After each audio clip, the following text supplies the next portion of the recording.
حضرت مولانا طارق جمیل صاحب ہم ان کی خاک کے برابر بھی نہیں ہیں. ان سے اللہ نے جو ہدایت کا کام لیا اس کا 10واں حصہ بھی ہم نہیں کر سکے. بہت بڑے بزرگ ہیں لیکن کوئی کتنا بھی بڑا عالم ہو اس سے مسٹیک ہو سکتی ہے. حضرت سے یہ غلطی ہوئی ہے.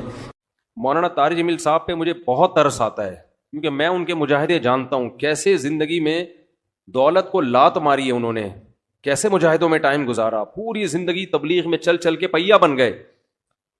آج ہر دوسرا آدمی یہ لینڈ کروزر میں گھومتے ہیں، یہ بھائی وہ کروڑ پتی خاندان میں پیدا ہوئے ہیں، پھر بھی انہوں نے دولت کمائی نہیں، جو کچھ ملا باپ کی وراثت ہے.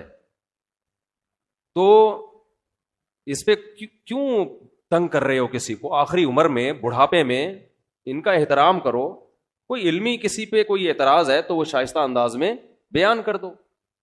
کیسی انگلیاں اٹھا رہے ہیں دربار میں جانے والے، کبھی 1 روپے کے لیے کسی سرکاری دربار میں نہیں گئے ہیں، وہ 1 روپے لینے کے لیے بھی نہ کسی سے ملے ہیں. جب ملے ان کو تبلیغ کرنے کے لیے ملے ہیں. وہ مبلغ ہیں، داعی ہیں. اور یہ جتنے لوگ اعتراض کر رہے ہوتے ہیں نا، خود ان کا ذرا سا بھی کام ہونا تو پھر دیکھو یہ کیسے درباری بنتے ہیں. یہ تو جس کو باپ سے دولت ملی ہے اس کو بھی چین سے نہیں جینے دیتے. باقی کوئی اعتراض ہے کرو. ہاں کچھ یہ ضرور ہے کہ ایسے مشہور لوگوں کو بعض دفعہ کچھ دائیں بائیں لوگ کیش کرا رہے ہوتے ہیں.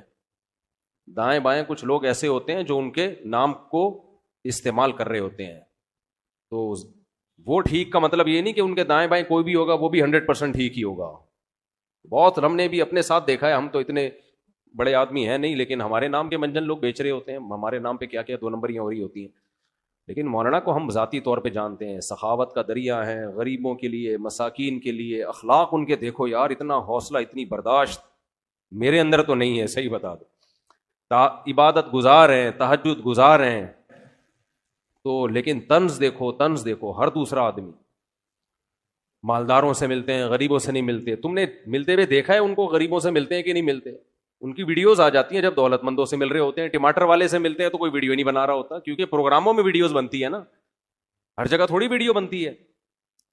ہیجڑوں پہ محنت کریں تو یہ ان کا حوصلہ ہے. کہتے ہیں دیکھو ہیجڑوں کے پیچھے پڑے ہوئے ہیں. یار تم جاؤ 2-4 منٹ کسی ہیجڑے کے ساتھ بیٹھ کے تبلیغ کرو، اس کو تمہیں اندازہ ہو جائے گا. تو بس کر دو منفی باتیں پھیلانا، بس کر دو.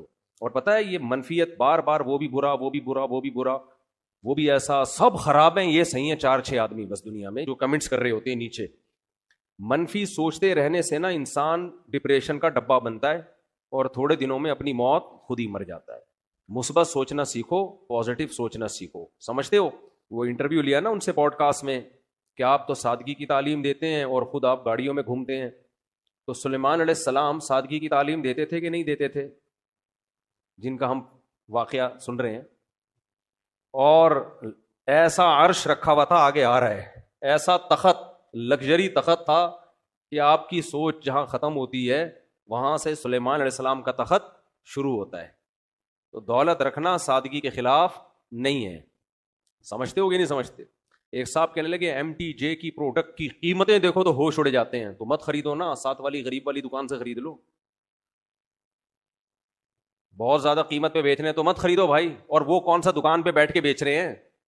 تو نیچے لوگ ان کا بزنس سنبھالا ہوا ہے، نام ان کا استعمال ہو رہا ہے. اور اگر بیچ رہے ہیں ڈبل ٹرپل کر کے بیچ رہے ہیں تو آپ مت خریدو نا. آپ کا دماغ خراب ہے، وہیں سے لوگے آپ. انہوں نے کہا ہے کہ جو میرے MTJ سے جو خوشبو نہیں خریدے وہ دار اسلام سے خارج ہے. مت خریدو یار، آپ بے وقوف ہو. تو پرسنل لائف میں اس طرح سے، جو میں نہیں کہہ رہا وہ فرشتے ہیں ان سے غلطی نہیں ہو سکتی، کوئی علمی لحاظ سے کسی پر کوئی اشکال ہو تو مہذب طریقے سے کیا جا سکتا ہے، وہ ٹھیک ہے. وہ تو اللہ کے پیغمبر کے علاوہ کوئی بھی غلطی سے پاک نہیں ہے. حضرت مولانا طارق جمیل صاحب ہم ان کی خاک کے برابر بھی نہیں ہیں. ان سے اللہ نے جو ہدایت کا کام لیا اس کا 10واں حصہ بھی ہم نہیں کر سکے. بہت بڑے بزرگ ہیں لیکن کوئی کتنا بھی بڑا عالم ہو اس سے مسٹیک ہو سکتی ہے. حضرت سے یہ غلطی ہوئی ہے کہ انہوں نے ایک بھری محفل میں یہ بتایا کہ گاؤں میں ایک عورت کے 10 بچے تھے تو میں نے اس عورت کو مشورہ دیا کہ آپریشن کر لو. چونکہ یہ ایک نجی مجلس میں بات ہوتی تو پھر تو میری کیا اوقات ان کے سامنے کہ میں ان کو غلطی پر تنبیہ کروں، میری تو کوئی اوقات نہیں ہے. لیکن چونکہ ایک بھری محفل میں بات ہوئی ہے اور ان کی ایک بڑی ویلیو ہے، اہمیت ہے، بہت سے لوگ ان کے اس تبصرے سے، بہت سی عورتیں وہ مس گائیڈ ہو سکتی ہیں اور وہ آپریشن کرا سکتی ہیں کہ بچہ آئندہ نہ ہو. تو حضرت سے یہ خطا ہوئی ہے اور ہر آدمی سے ہو سکتی ہے خطا. ہمیں بات وہ لینی ہے جو اللہ اس کے رسول کی ہے. بات آئیے سمجھ میں؟ 10 بچے بھی ہو جائیں 20 بھی ہو جائیں، عورت آپریشن، حضرت نے جو یہ ان کو مشورہ دیا نا اس گاؤں کی عورت کو، یہ غلط مشورہ دیا. غلطی ہوتی ہے، مجھ سے بھی ہوتی ہے، میں بڑی بڑی مسٹیک کرتا ہوں اور ہم سے تو زیادہ ہوتی ہے، ان سے کم ہوتی ہے، لیکن یہ بہت بڑی مسٹیک ہوئی ہے حضرت سے، جو کہ ہر ایک سے ہو سکتی ہے، لیکن یہ غلط ہے، حرام ہے. 10 کیا 15 بچے بھی ہو جائیں آپ حمل روکنے کے لیے آپریشن نہیں کر سکتے، نہ مرد نسبندی کر سکتا ہے. اس کی دلیل کیا ہے؟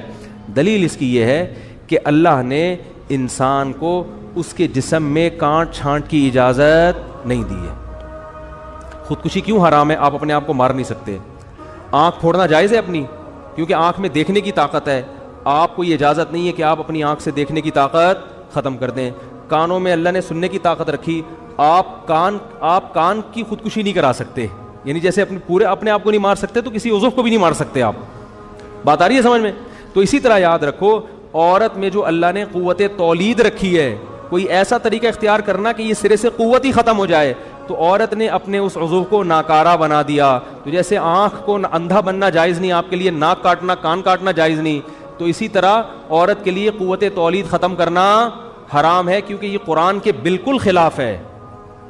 قرآن میں آتا ہے کہ شیطان نے یہ کہا کہ میں ان کو حکم دوں گا فَلَا يُغَيِّرُنَّ خَلْقَ اللَّهِ، اللہ یہ اتنے باغی ہو جائیں گے کہ تیری بنائی ہوئی تخلیق کو تبدیل کرنے شروع کر دیں گے. یہ یعنی تو نے جو جس ڈیزائن میں پیدا کیا ہوگا نا اس تخلیق کو کیا کر دیں گے یہ.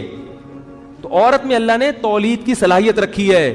عورت وقتی طور پر حمل روکنے کی تدبیر اختیار کر سکتی ہے کسی ضرورت سے، جیسے صحابہ بھی کرتے تھے، لیکن قوت تولید کو کسی قیمت پہ ختم نہیں کر سکتی. یہ پھر اللہ کی بنائی ہوئی تخلیق کو کیا ہے، اور یہ سب کے نزدیک حرام. دیوبندی بھی علماء بھی حرام کہتے ہیں، بریلوی علماء بھی حرام کہتے ہیں، اہل حدیث بھی اس کو حرام کہتے ہیں، کہیں سے بھی فتویٰ لے لو. عرب علماء بھی حرام کہتے ہیں، عجم بھی حرام کہتے ہیں،